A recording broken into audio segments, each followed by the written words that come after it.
20,000 customers. We just want to get 20,000 customers. That's it. No, seriously. I really think this year we're starting into the year with the best setup we ever had.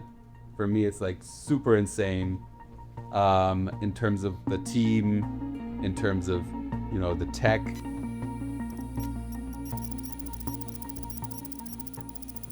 Hi. Test. Hello, Josh. Our annual kickoff meeting this week was for me very important because it was different than all of the other years prior, because we're starting into the year basically as the best team we've ever been. And so this is the 2026 Kickoff Initiative time. Basically, the idea is like, what are we going to do this year? For those who don't know, welcome to the team with Sam. He's our newest joiner. So also you, welcome to the team. Round of applause one more time.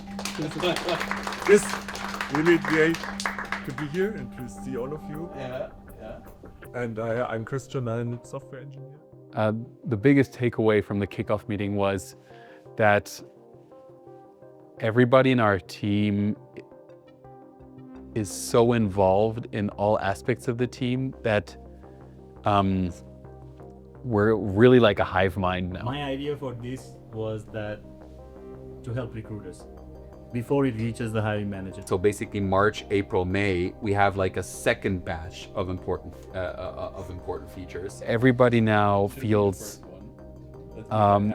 they know why we're doing things, and can immediately jump into, like, engineers can like participate in sales guys have a clear understanding of what needs to be built in the product, skills team has an understanding of why we're prioritizing certain things. It's super important to know the directive, to know which goals to work on, which stuff to prioritize. 28 customers and partners already kind of confirmed that they will come to Munich and have like an expert event, and after that we have a launch event where we talk about the newest developments in our product and what we also, you know, want to build next, but mainly like talk about all the aspects of our product. So we're looking at the Goldberg Studios. That's our location for our launch event and expert forum or our skills summit. We're always tight on timing because it's only 1 month to go. We just booked the location and we still need to get everything fixed with the technical team. We basically have our 3 Horizons model, which we defined on the top of the Swiss mountains in July of last year.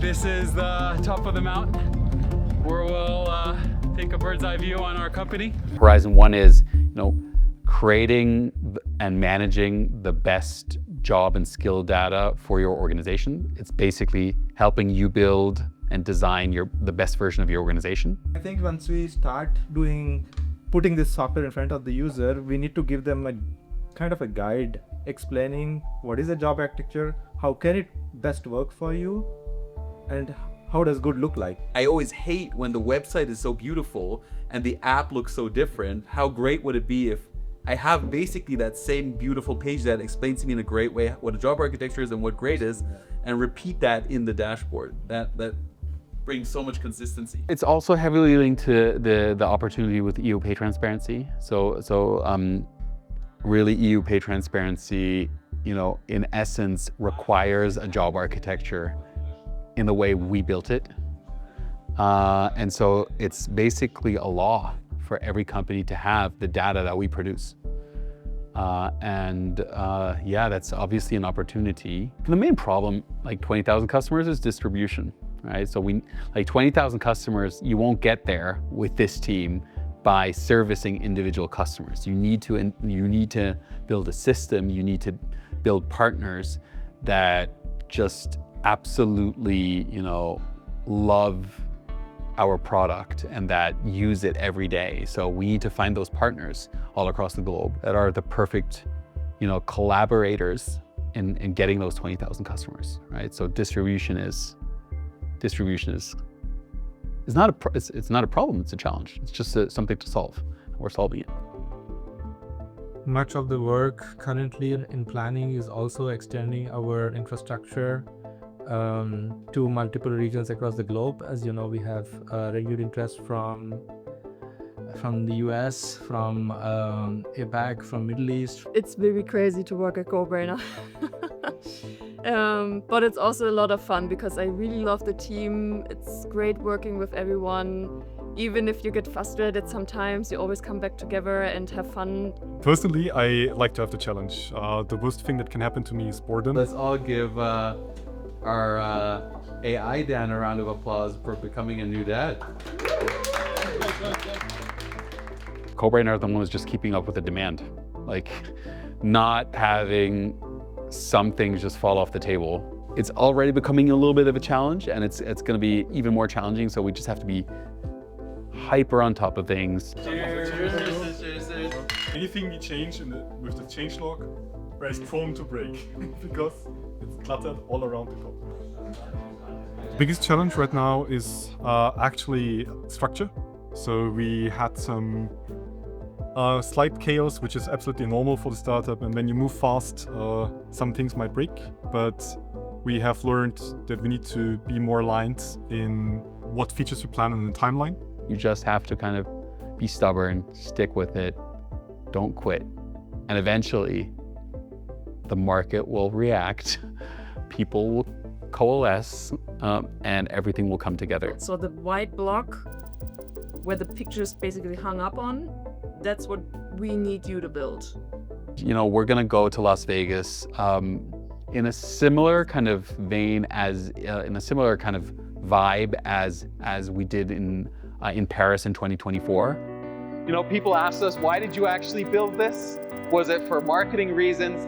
And the reason actually is we built it for ourselves because we just, you know, love to see beautiful art. We're gonna build in a beautiful artwork, a huge, even larger than in Paris. This is what we were talking about. That's just the rough idea of how our booth is gonna look like. There we go. This is how our last artwork in Paris looked like. So it's similar to this, but it will be horizontal and not vertical. And then we still will have this like little cubby on the side, so where we can put our stuff and everything. But we want it to really stand out and not be this like standard booth that you see, you know, you have like a back wall, there's a logo on it, but really want to do something different. And that's also what she said, like it's completely different to what they usually do. But yeah, the challenge is to do it now on another continent. Still figuring out some logistics for getting everything to the United States with all the new regulations in place. But I think we will make it, and it will be a really great experience to land in the US with a bang. I think there's such a big opportunity to manage what is the job market of the future? What is the hybrid job market of agents and humans? Will there still be a job market? Will humans be like more of a, will it be more like a hobby market? A true calling market? So like understanding your true calling and just like being able to work on that. And agents actually do all the kind of clerical work, like the boring work. Yeah, that's a new job market. And so somebody has to manage that. Maybe it's us.